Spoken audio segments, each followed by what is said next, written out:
You're gay. Hello and welcome back, Ravers. It is season 5, episode 12 of Gay Rave, and happy Pride Month.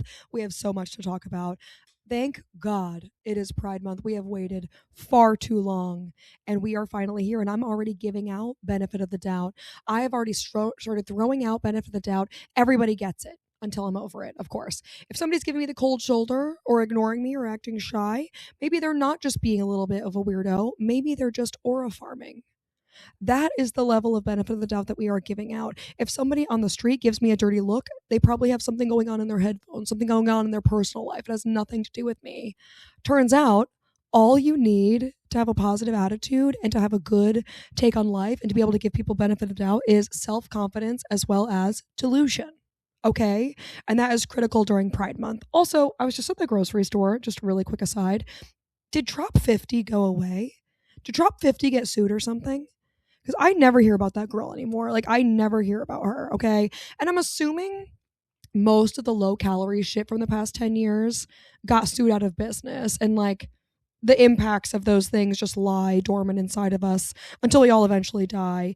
And they won't be able to identify, obviously, what it was that killed us, like whether it's that or the aspartame or the microplastics. Okay, moving right along. Last week, so many things happened. So much to tell you. On Tuesday, went to another bathhouse, this time the Williamsburg bathhouse, because apparently there's a rooftop pool and they are starting to charge extra for the rooftop pool access starting on June 1st. And so what? Raver Rachel took me last week of May, so we could enjoy the rooftop pool before the fee kicks in. And enjoy we did. We were up there acting like little freaks. It was so fun. Also nice to see another bathhouse. You know, having seen the Flatiron, having seen the Williamsburg, I feel like I'm doing a tour. And they just opened a new one in Park Slope. And I'm sure I will be seeing that one coming soon. It's sort of nice. You know, I do get really stressed out in the saunas and in the steam rooms. Like, I don't find them relaxing almost at all, but I love pools. So no complaints. Just like putting on my swimsuit and like a wading in a kind of warm pool. Those are the vibes I'm talking about, okay? Sitting uncomfortably, like my shoulders are at my ears. My jaw is clenched and tense the entire time. Every time I'm in a steam room, I just get so stressed out. I'm like, it is so hot in here. I'm sweating from every orifice. I'm so uncomfortable. How am I sitting? Like, am I sitting weird? What are people thinking? There's just a lot of thoughts going on in my head, okay? It's supposed to be relaxing, but in a way, it is not for some people being me, okay? Last week also was Pride Night at the New York Liberty. They used to have Pride Night. I swear to God, it's either been in like May or July in all of the recent history, but it was at least appropriately on like May 29th this year was their Pride Night. Ellie, our wonderful Ellie the elephant, the mascot, did a Madonna themed Ellie Donna performance, which was quite beautiful. It was like over 5 minutes long, full choreography. She had her little microphone on her head. She was doing her little lip syncing. And I'm like, this elephant has everything, okay? But because it was like the gay Olympics, like you are going to see every single person you've ever met. It's like prom, you know, everybody goes to Liberty Pride Night. So I had to be looking absolutely fire, dynamically beautiful, okay? And I was. Friday night, I finished work early, aka just stopped working, took a little shower to like clean up. I did my makeup looking gorgeous. I had my outfit on. It was a little chilly, so I decided, well, am I lying? Yes, I'm lying. Okay, let me not lie really quick. So I have been going through like a functional freeze problem, whereas if even small tasks seem really, really big to me, and it's because I'm just like tired and I don't want to do things. So like I'm leaving dishes in the sink. I'm leaving packages by the door. I'm not opening them. I'm leaving like bags of laundry. If you watch last week's YouTube video, there's 2 bags of laundry right next to me and they're here now, but I actually picked them up from the laundry mat. Okay. So essentially, I wasn't taking my laundry out, I wasn't taking my garbage out, I wasn't doing the dishes, I wasn't doing anything. Like even the smallest task felt so large and like I just like couldn't get my arms and my legs to work like that. So I'm working on it. I'm trying to do more rest. I'm trying to take things off in bite-sized pieces. Okay, I'm doing my best. So sorry, I was lying. I took my 2 loads of laundry to the laundromat and I did not pick them up for let's call it 4 or 5 days. All right. So by the time the Liberty game came around, I had no shorts or pants left. So the pants that I was left to wear were leather pants. It was a little chilly on Friday, but not chilly enough to be wearing fleece lined leather pants. That being said, that is what I wore. All right. Or my like gorgeous, like my large black heeled boots, my leather pants, a little crop top. I had this bag. Okay, so my ex got me this bag for Valentine's Day like 2 years ago, but we weren't together by the time Valentine's Day came around. So she still gave it to me as like I think it was like well, I'm definitely not going to use this like crystal encrusted basketball handbag, so I will just give it to you anyway. And so she did, and I've sort of kept it on the shelf for a while, like too soon. I don't know. Like, I don't want to be like sending any signals, but I'm like, it's been long enough. We have decoupled from that experience, and I can wear the bag, and it is fucking fire. It is just this little, like, the handle is just a little circle, and there's like a full on like rhinestone basketball attached to the bottom. Absolutely impeccable. So while I was looking gorgeous, one of my heeled boots lost the bottom of it. And so I sound like a horse when I'm walking, sort of in a kerclomping type way down the street. So I walk to the bar, walk to Barclays, walk around Barclays quite a bit, and then walk to Ginger's, walk home. Like, a lot of walking was happening. And because I was sort of like kerclomping in a horse-like way, galloping in a way, I did end up like fucking up my left leg. And I think I'm experiencing the phenomenon where one of my legs is shorter than the other. I have been watching some of those like spinal adjustment videos that lead me to believe that if you are not like getting your spine corrected or like doing spinal exercises, your legs become different heights. And so I have now convinced myself that I need some sort of chiropractor to help lengthen me out, because I now have one leg shorter than the other. Okay. And so I wore those boots all night, walked miles in these Louboutins, made it home, couldn't walk the next day. I swear to God. Because I was sort of like walking with a limp, then I actually have acquired that limp. One leg was doing so much more work than the other one, and then I created immobility for myself. How do I feel? You might be asking. Fearless, Taylor Swift voice, but also in immense pain in my left ass. Okay, so we're working on it. I'm trying to do some dynamic stretching. I got my Theragun working overtime on my ass knots. I will let you know. Okay, I will let you know how all that goes. So like I said, we were walking around. Ginger's was the after bar for the Pride game on Friday. Ginger's, as we mentioned last week, who has been embroiled in a drama of the neighborhood because the neighbors keep calling the cops on them for having loud DJs at late times. And the same thing happened this time. The Liberty made their official after party at Ginger's bar. Ginger's bar, pretty sure they can't host more than a couple, 100, maybe 200 patrons at a time. But the backyard is large, okay? So they did their best. And I was like, what's their plan here, right? They've got an open bar. They said that there's performers. They said that there's going to be like a photo booth, all these stuff. So we're in the backyard. Performances are happening inside. We have no clue. You want to know why? Because there's no sound in the backyard because they're trying to honor the neighbors. It's fucked up. I missed several performances from Timeless Torches, from drag queens, potentially even Ellie. I was standing probably 15 feet from the door, had no idea that there were fully live performances going on. Okay, missed every single one of them, unfortunately. But I did get a fun basketball card made of me and my face automatically generated onto the body of an actual athlete. So that's cool. Okay. But I ended up leaving just before midnight, walked home, kerclomped home, galloped, as they say, cantered my way home on my limping leg. And then the cops did get called to Ginger's at midnight on the dot. And that's that. Still fucked up, in my opinion. Okay, moving on. So on Saturday, I had softball, also did a sort of like apartment farewell to Grace and Kate, who are moving up to Harlem. Happy for them, but we'll miss them here, obviously. And then went to pickleball with my fucked up leg. I was sort of jumping around on it. And by this point, I was already drunk and hungover from the entire day happening. So I was able to play a couple rounds of pickleball, but not for long and not well. okay, was accused at pickleball of being on drugs. Okay, those were the vibes. All right, so we get there. Me, Marinalina, have been drinking after softball, drinking more at this going away party. Get to pickleball, enjoy a few games. Jackie from our softball team is like, "Are you guys on shrooms?" Answer: No. We're just drunk, but also hungover. I didn't know what vibes we were giving off, but clearly not amazing. Not amazing. So go to sleep, wake up Sunday, go to volunteering, of course, because I'm an incredible person, love to give back to the community. One of the many benefits of me and my charitable giving. All right. Every Sunday, I volunteer at the Ali Forney Center. It is one of the highlights of my week. Okay. I love being around my gays, my girls, my theys. We're always kikiing. We're having the best time.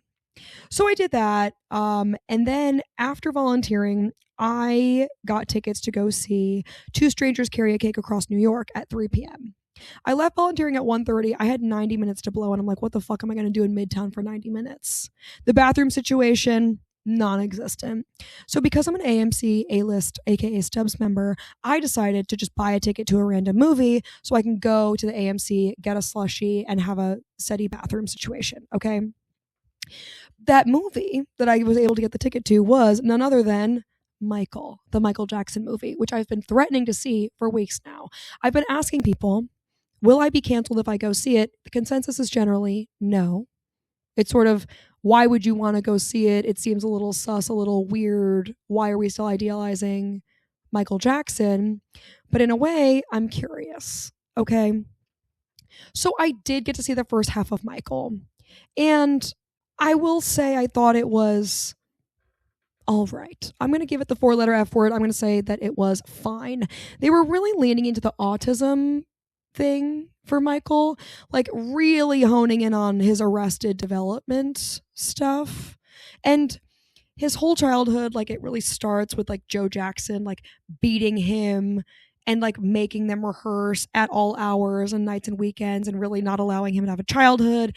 And like they're constantly like sort of doing this red thread of like him reading Peter Pan and then like talking to his friends and his pets about Peter Pan and Neverland. They really plant that seed pretty early on. All right. I'm like, okay, it's not even like alluding to it. It's like very overt. Okay. And then like his obsession with animals, like he had a rat and a llama and obviously Bubbles the chimp. So I left around the time that he had released his solo album, his first solo album, okay, which was amazing, obviously. The music was fantastic. The actor was good. He's got the little soft voice and everything down. But I don't think I need to see the end of it. I don't think I'll see it. I think I got my answer, got what I needed, had a steady bathroom, enjoyed my Slurpee, went on to the actual play. The play, Two Strangers Carry a Cake, I did like it. I thought it was quite cute. Also, ran into Raver Katie there with her mom. Hi, Raver Katie. That was so sweet. I was looking like how you say a schmutz, I was looking like a jabroni. You know, I was wearing like a really oversized tee with oversized shorts, like a hat. My hair looked crazy. I was in like a sensible shoe. I was really not giving high fashion. So running into people was not on my list. But at least it was someone so sweet as pie like Katie. Okay. Oh, maybe I should say sweet as cake to get the pun. No, I'm going to cut that out. Okay. So I liked it. I will say there were 2 acts. It was like probably 2.5 hours with a 15-minute intermission. And I was hungover, obviously, from the day before. So I did buy the $10 soda, but free refills. And was kikiing with the guys up there. I did get 2 free refills, so that was really worth it. And not all the seats were filled. So like the seats next to me, I really got to sort of like spread out, which was quite nice. Okay. So I liked it. I thought the songs were good. I thought the characters were charming and cute, but I did not know which song was the hit. Like every play is supposed to have like their hit song. And some of them were pretty good. I thought their song about like being hungover was really funny, but I just didn't know which one was like the song, which is probably an issue, right? Like I should probably be leaving that knowing which one was the hit. But nonetheless, I did think it was sweet. I thought that it was interesting. Not to give away the whole plot here, but the 2 main characters are like tangentially related, right?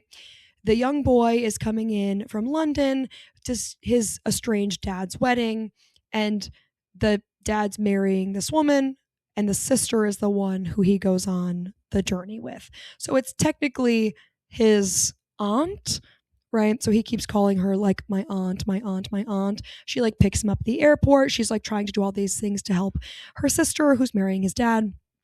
And they like form a bond, okay? So at one point, there's like scenes where they like pretend to get married to each other. And I'm like, are they in love? Does this end with them being in love? So that part was kind of scary. I was kind of like, ooh, if this pivots into these two being in love, I'm going to have some questions. But it didn't. It was more like I appreciate you and I know that we were different and you used to bother me, but I actually appreciate you and find you to be really enjoyable and you help me find a part of myself type vibes, okay? So thank God that they weren't in love and nothing weird ended up happening there, but I did think that there were too many questions, right? If I have to wonder, probably too many questions. And why did she stop talking to her grandma? Like, I know she fucked her sister's man at one point, but like, why did you stop talking to your grandma? Oh, maybe her grandma stopped talking to her because she was hoeing. I don't totally actually know what happened there in the plot. If anyone knows that answer, hit my line, okay? Tell me what happened there. So, really quickly, I am going to talk about straight people news and then we'll be right back to gay people, okay? Don't worry. So, quick straight people news. The Knicks and the Spurs have their final starting this week. Okay, 7-game final. It actually starts in San Antonio. Okay, first 2 games in San Antonio, second 2 games in New York. Okay. And all we have to do to win is overcome a 7'4" French man that they literally call the alien. It's nothing. It should be nothing. The city is getting very excited. They started to paint all the subway stations around MSG blue and orange, which is really, really sweet. Everyone's excited. The merch that they're selling on the side of the road, it's incredible. Like the quality of this knockoff merch has really improved. And I don't know if it's AI, whatever screen printing service that they've got. I swear to God, I saw a Comfort Colors shirt there. I was like, damn. I think I'm going to get one off the street at some point. I just have to make my way there or find the right one. I'm trying to be a little bit discerning here because I have a lot of fucking t-shirts. Some may say too many. And I don't get rid of things. I am a hoarder. So every t-shirt that I wear just goes into several boxes in my room and then I never look at them again because they're all stacked on top of each other and I just take the ones that are most convenient to me. Seems like a problem that someone can probably solve, but I don't care to solve it, okay? More straight people news. Something that doesn't matter to many people but does matter to me is that the New York Giants, the New York football Giants, have re-signed wide receiver Odell Beckham Jr. back to the team.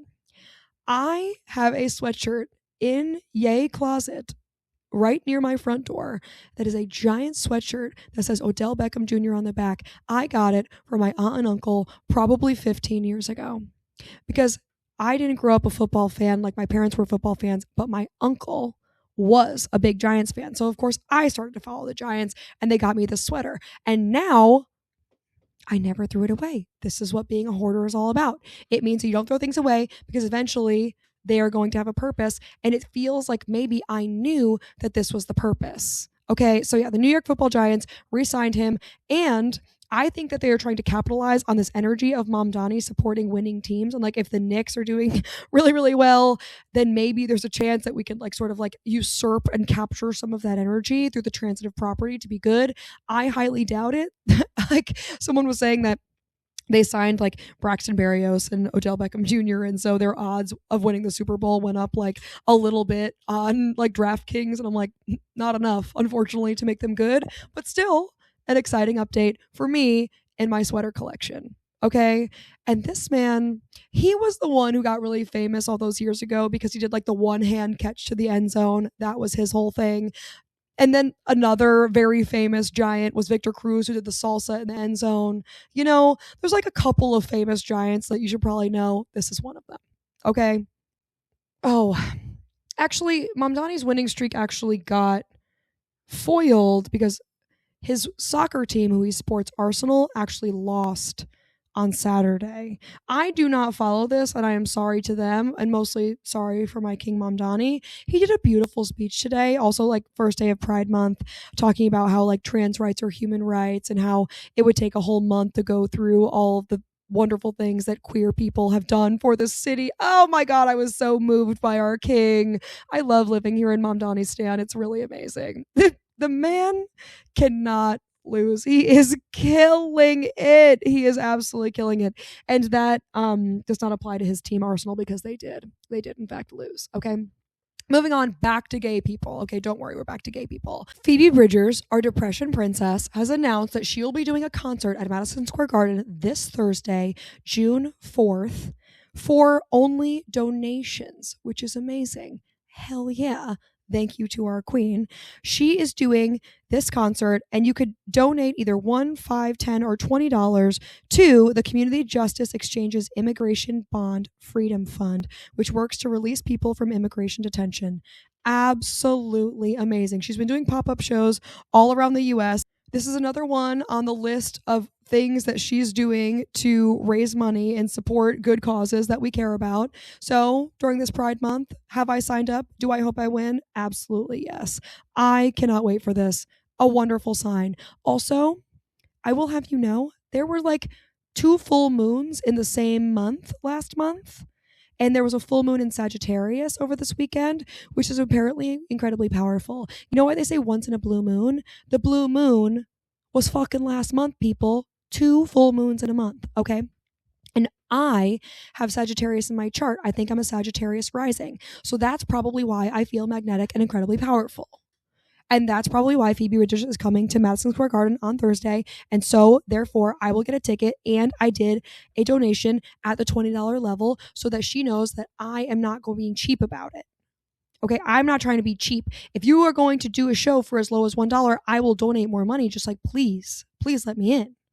I will be really good vibes. I promise. Okay. Moving on, more gay news. Hannah Einbinder. She will actually come up multiple times in this episode. Hannah Einbinder has a new lesbian horror movie coming out called Teenage Sex and Death at Camp Miasma. Okay? And this is a horror movie by the filmmaker Jane Schoenbrunn. I think that's how you pronounce it. And they're a transgender, non-binary, trans-feminine director. This is the way that they are identified in this article, okay, of like psychological films. So like they did I Saw the TV Glow, and they did We're All Going to the World's Fair. Okay.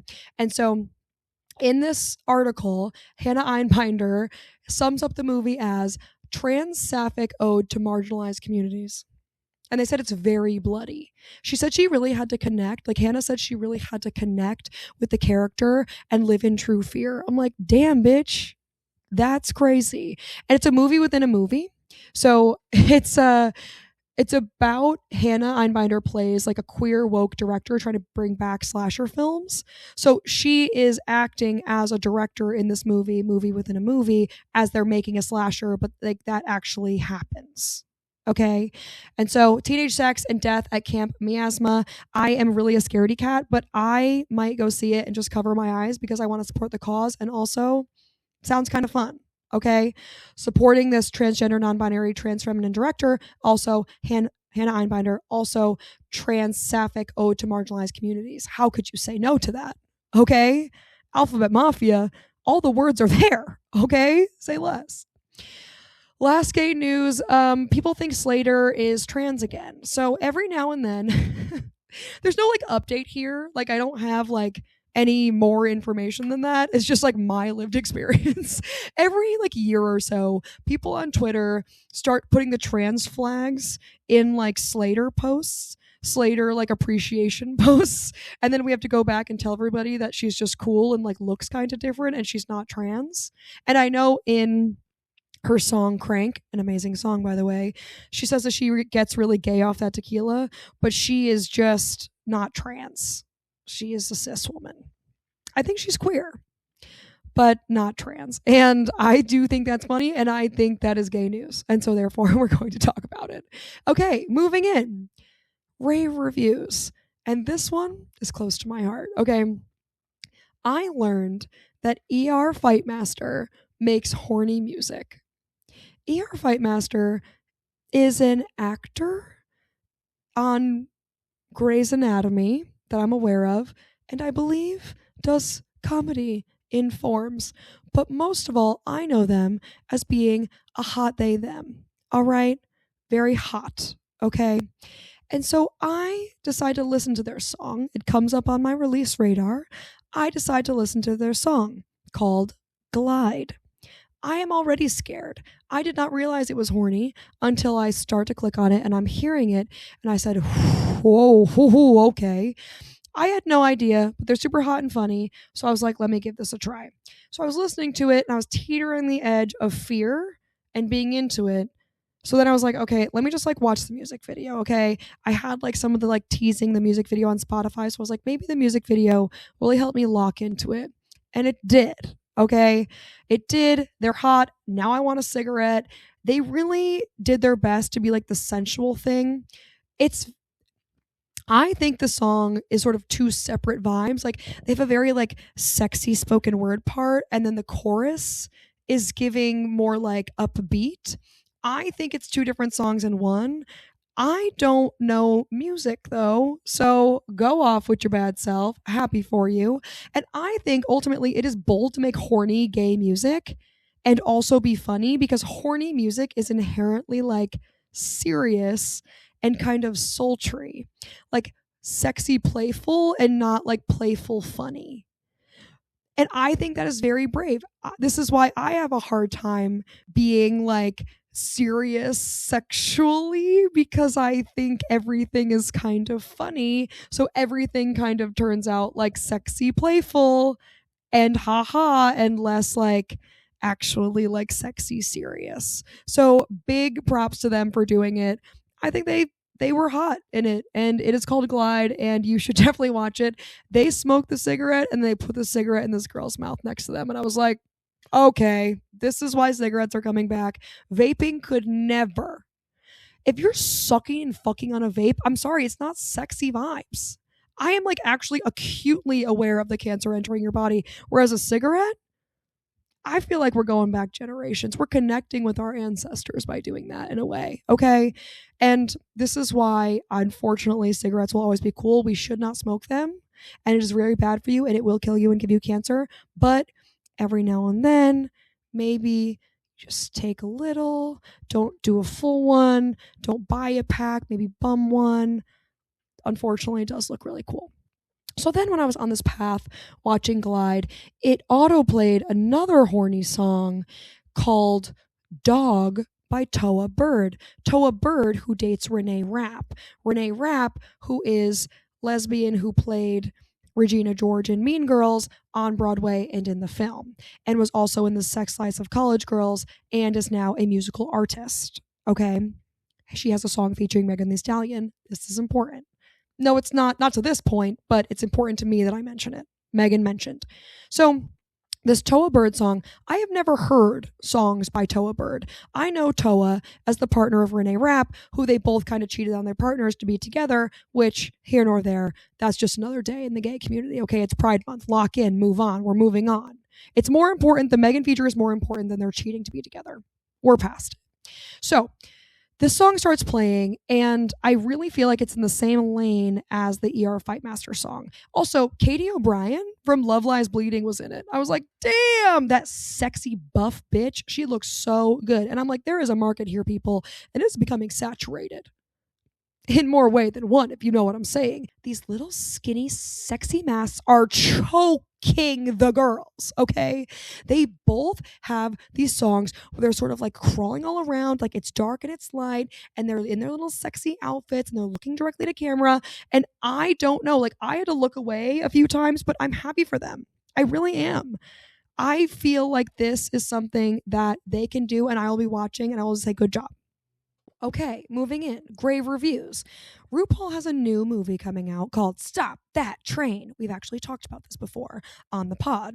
And it's in sort of like pre-releases. It doesn't come out yet, but it's under fire for using AI. So people are saying a lot of AI in the new movie. And they're criticizing Ru and saying that she shouldn't be using AI. And mostly it's like in the end credits, there were 2 AI VFX companies that they use for special effects. And it's assumed for like background scenes. Like I'm assuming it's because like the entire movie takes place on a moving train. okay. And so they chose to use AI, and she's getting criticism because of obviously like the environmental impact and not hiring like actual people to do things or like using an artistic craft or anything like that, right? Like as a part of the community, I think we're all pretty anti-AI from like a global standpoint for all the reason that I talked about a couple of weeks ago. Like it's making the world hotter, it's making everything more expensive, it's using a lot of water, it's like something that we might not even really need, and it might not even be good for any of us mentally. It's making the world too frictionless, yada yada yada. We don't need to go through all that again. And so a lot of this comes on the heels of in season 18 of RuPaul's Drag Race, RuPaul had used AI in an episode with her final 4 queens. She was painting portraits of them, quote unquote. And as she revealed the portraits, all 4 of them were obviously AI, most clearly because one of the queens like had a scarf with 3 or 4 ends of it, and the scarf was just one item. Okay. And so a lot of people were commenting after that episode saying, like, what are we doing? Including famous RuPaul's Drag Race alum, Plasma, who said, like, what are we doing? We can't be serious. Like, come on, Mama Ru, seriously, like, let's get past this. Let's not do this, okay? Like, why are we even bothering? So the criticism in season 18, like, they didn't respond. Like, World of Wonder didn't respond. Ru didn't respond to the criticism. And people saying, like, just like pay artists, or like just don't do this, or pay artists, or do anything else essentially. So we'll see what happens when the movie comes out, and if she's going to be under fire again or have to address using AI. Honestly, I have a hard time criticizing RuPaul for almost anything, but I hear people when they say it's just a bad look, as the ability to like have the platform to take all of these drag queens to like the big screen in the movie theaters, and it feels like a big moment and a big opportunity, but we don't want to squander that by saying, oh, because they used AI, we have to not see it or not support it. Like, I definitely don't think that. But I criticize most people for using AI, so I'll just keep my shit on that wave, you know? So we will see it. I do think that it will be a good movie to get blackout and go see, and you can plan on that, and I will give you my full review. I've been thinking about doing reviews from memory. I think that would be a hilarious bit of me just going through movies I've seen based on what I remember. And they'll probably be as long as the runtime of the film themselves, but I think that would be funny. Oh, I also think I'm going to start going live on Instagram. How funny would it be if I like randomista, like I'm just on live talking to people? How funny. Like, I really got to treat this influencing like you got to be the person you want to be, and I just got to start pretending to be an influencer so that way I will become one. And I don't want to be an influencer per se, but I do want to start making money off of these hobbies. That would be fun, okay?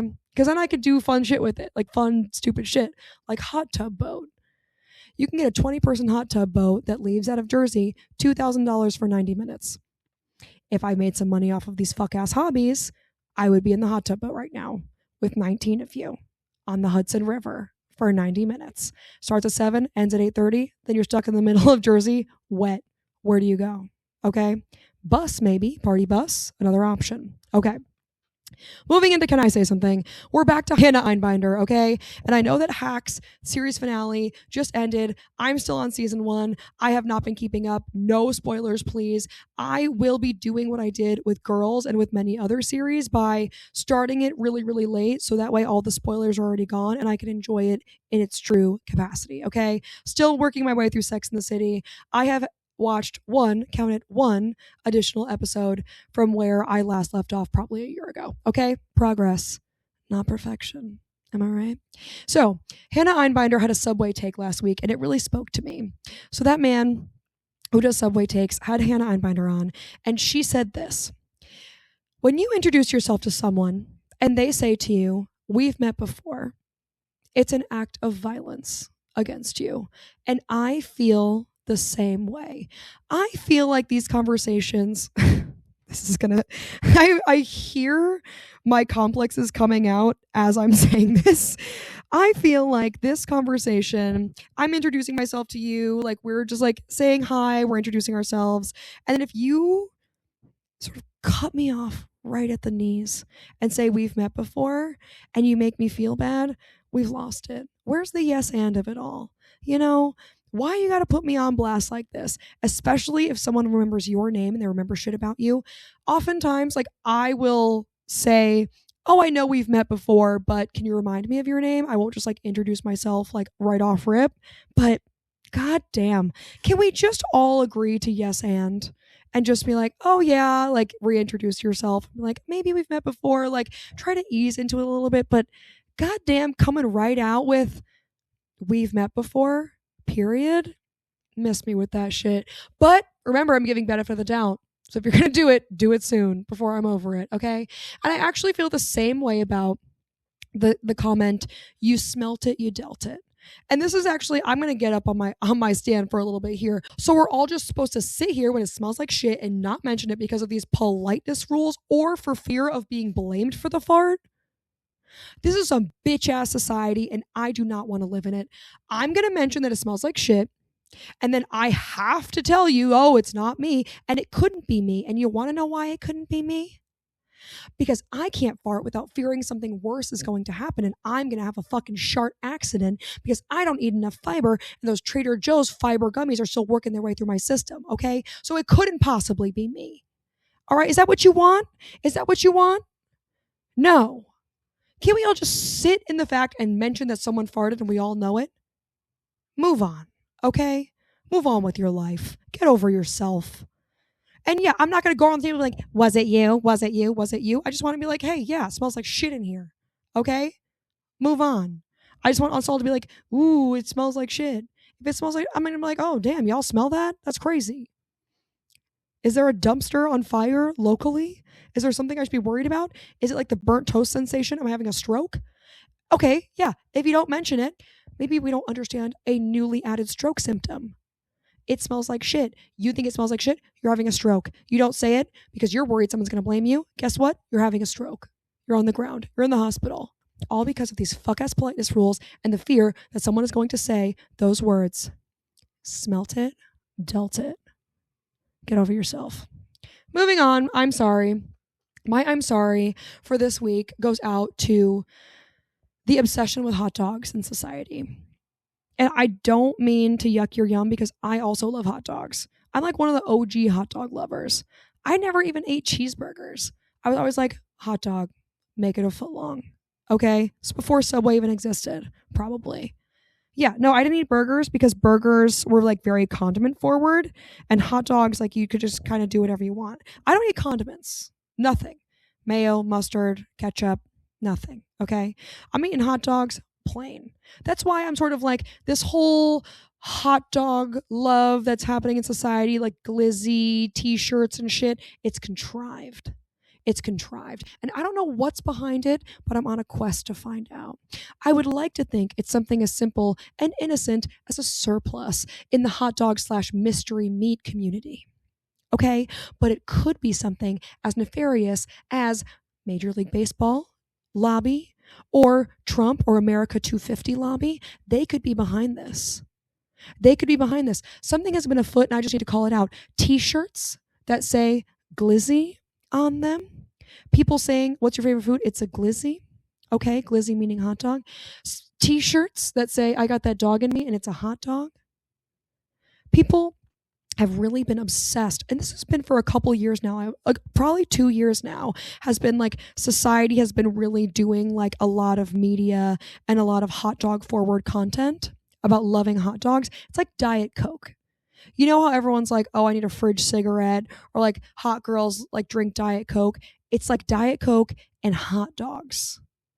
It feels very America patriotic lobby. Maybe it's not the MLB. Maybe it is the Trump's America lobby.